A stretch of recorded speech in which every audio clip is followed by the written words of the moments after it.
Hello, and welcome once again to A Word of Hope for Tuesday of the 23rd week in Ordinary Time. Today's Gospel from St. Luke is the Gospel of Jesus spending the whole night in prayer and then coming down the mountain from his prayer and among all his disciples choosing the 12, who would be his apostles. It's a wonderful reading.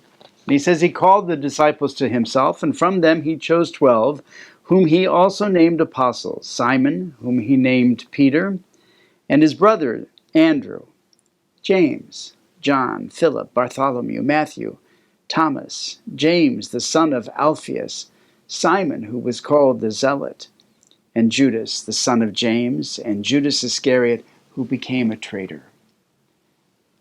I spent a lot of time last evening just thinking about that call, and I realized that what they were called to today, in today's gospel, all of us were called to at the moment of our baptisms.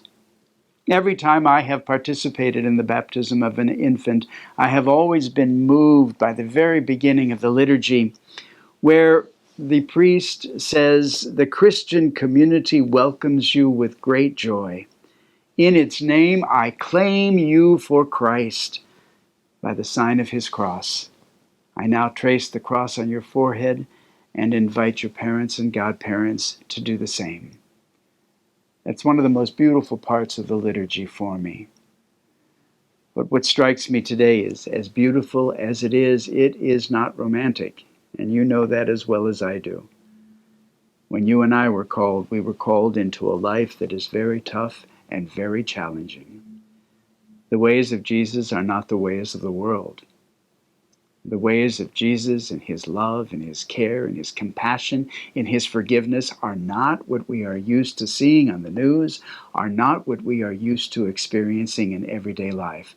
The ways of Jesus are not the ways of the world, and the ways of the baptized should not be the ways of the world. They must model most often the life and the teaching and the example of Jesus Christ.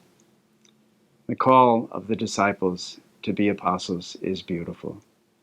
Our call to be disciples is beautiful, and it is just as challenging as it is beautiful. May we find the grace today to live up to our calls. God bless you.